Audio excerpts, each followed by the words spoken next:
An awesome race of strategy in the baking sun of Barcelona as Red Bull took a brilliant 1-2 finish as there was heartbreak for Charles Leclerc at the front as he comfortably led the race before a power unit failure caused his retirement. There was a lot to talk about, so here's my 5 things we learned from the Spanish Grand Prix. My name's Andy and this is Behind the Drive. Heartbreak for Leclerc. First up, I want to talk about the certain victory that was cruelly taken away from Charles Leclerc, with the Red Bull of Verstappen making a mistake behind him into turn 4, and then George Russell slowing both Perez and Verstappen down behind him. Leclerc had such a comfortable lead in this race, but a power unit issue resulted in him cruising back to the pits and straight out of the Grand Prix. You could see just how big his lead was though, as the Ferrari had coasted all the way back to the pit lane before Russell got by and took the lead. It was a sure 25 points gone for Leclerc, and with it, his championship lead has also gone.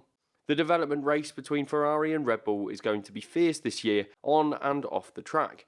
And off the track already, there have been some comments from the Ferrari side regarding how many developments the Red Bull team have been bringing to each race, and whether they're sticking to the budget cap rules. Right now, the focus is on weight reduction, as it seems like both Ferrari and Red Bull are keeping up with each other in the development race as the competition between them gets ever stronger.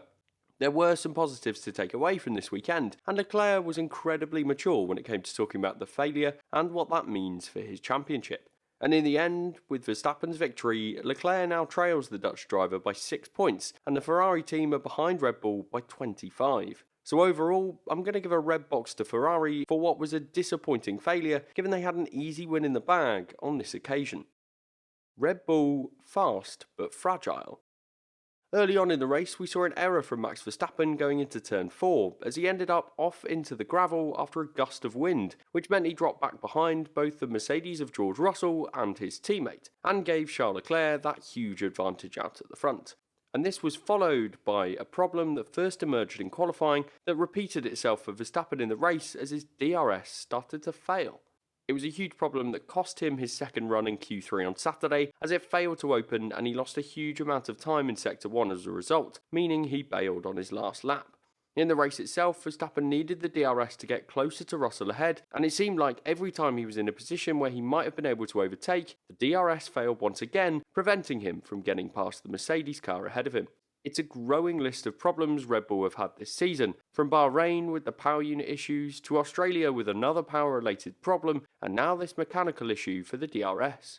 The problem with this is obviously the fact that they're potentially losing points, and this has certainly resulted in Max being much further behind Leclerc in the championship up to this race. But Verstappen's anger on the radio is also a theme that we saw in Bahrain and in Spain, and realistically, this anger is not helping anyone. Before the race, Christian Horner was asked about the DRS issue and mentioned that the problems were related to some of the weight reduction that all the teams are trying to achieve at the moment, so perhaps they've taken this one a little bit too far. The team failed to find a solution in the race, but they did manage to use some clever strategy to get back ahead of Russell on track, going for a 3-stop race. In the end, it didn't cost Red Bull too much, as they achieved a 1-2 finish with Verstappen's 4th victory of 2022. This was fortunate given Leclerc's retirement, but regardless, this fragility of the Red Bull and Max Verstappen's car in particular is certainly a cause for concern for the team, as they're not firing on all cylinders right now. So I'm going to have to give Red Bull an amber box, which feels harsh given they achieved a strong 1-2 finish, but I feel like there was a lot more for them to improve on going into the next few races.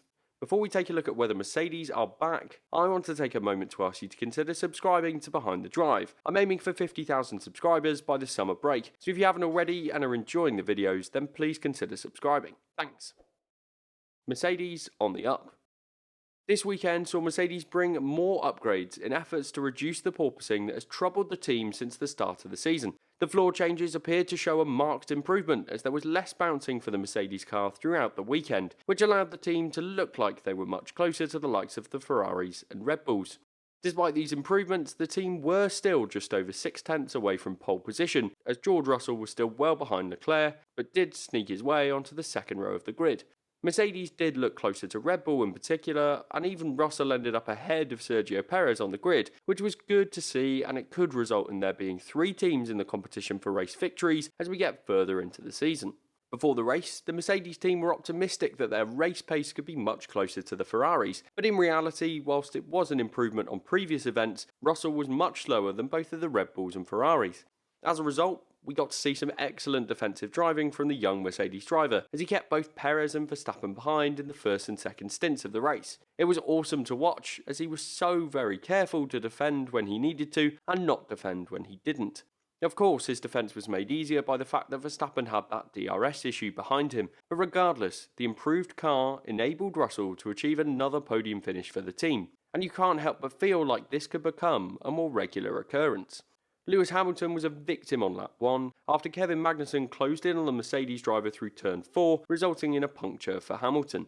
This changed his race into a recovery drive, with the team letting him know that 8th position was potentially on the cards. And it was a brilliant race from Hamilton, with 3 stops allowing him to recover all the way back to 4th position on track, before overheating problems in the last couple of laps meant that he had to lift and coast to protect the car, and as a result, he did drop back to 5th. Even at the end, he was right next to Carlos Sainz, a driver racing in the fastest car on the grid. So when you consider the fact that Hamilton was at the back with a puncher, and there was no safety car in this Grand Prix to bunch the pack back up, it was really a brilliant performance. It's another indication that the Mercedes car has some brilliant pace in there, and now they've reduced the porpoising, it's definitely capable of some strong finishes for the team. So it was 3rd and 5th for Mercedes, with their best result of the season so far. They still have firmly the 3rd fastest car, but it's an awful lot closer to the 2 teams at the front. So it's a green box for Mercedes, as the upgrades seem to be taking them in the right direction, and it will be really interesting to see if these improvements result in solid results at other circuits as well. Alpine's race pace is mighty. Alpine had a dreadful qualifying in Spain, with 12th for Ocon and 17th for Fernando Alonso at his home Grand Prix. It was a poor showing and not what they would have wanted. But on Sunday, that car seemed to come alive. Alonso took a grid drop for using extra power unit elements, a decision that they took as it wouldn't cost them too much in terms of starting positions. But it's also a concern that they've used so many power unit elements only 6 races into the season. Alonso did make excellent progress through the field though, as he got up to 15th position on the opening laps, and then he got himself towards the points paying positions early on. He finished in 9th after a good race as he doubled his points tally for the season. It was a great improvement for Alonso after what was a disappointing race in Miami. Meanwhile, Ocon had a great race as well, getting himself up the order and competing with the likes of Valtteri Bottas in the Alfa Romeo. He crossed the line in 7th, a strong result following that qualifying, and it was a good sign for the Alpine team. Overall then, it's got to be a green box for Alpine after a great performance and double points for the team. It's not been too easy for Alpine so far this year, with lots of bad luck for Alonso in particular, but they are starting to catch the Alfa Romeo team ahead in the Constructors' Championship. Aston Martin's interesting B-Spec car. And finally, I want to talk about what everyone else was talking about on Thursday and Friday. Aston Martin brought their B-Spec car to Spain, and once it broke cover, it looks identical to the Red Bull. There was an investigation from the FIA looking into whether any intellectual property had managed to get into the hands of the Aston Martin team, but they determined that there was no foul play involved, as the team showed that this version of the car was in the wind tunnel all the way back in November of last year. This, of course, isn't the first time that the Silverstone-based team has seemingly copied their rivals, as they reverse-engineered the 2019 Mercedes from the images and produced an identical-looking race car in 2020. It's a different situation this time around, as they seem to have been able to copy that car incredibly quickly, hence the investigation from the FIA. But regardless, this new B-Spec car hasn't exactly worked too well in its first outing, as Vettel finished 11th and Stroll ended up down in 15th. Either way, it is normal with a new car to take time to get the setup in the right place, and I'm sure that the team will have determined it's the right way for them to go to get the most out of this season. But for now, I think I'm going to give the Aston Martin team a red box, as from the outside at least it feels like something suspicious is going on with that B-Spec car. Honourable mentions. The first honourable mention for Spain goes to Lando Norris. After seemingly looking quite unwell before the race began, and the fact that the race was completed in some extreme heat, it was impressive to see Norris well up the order and get himself some good points with 8th position. Once again, I also want to give an honourable mention to Valtteri Bottas, a driver that's once again getting the absolute maximum from his car, as he's one of the strongest performing drivers in 2022. So there we have it, another awesome race and a new championship leader in Max Verstappen. Let me know what I missed in the comments and make sure to leave a like and subscribe.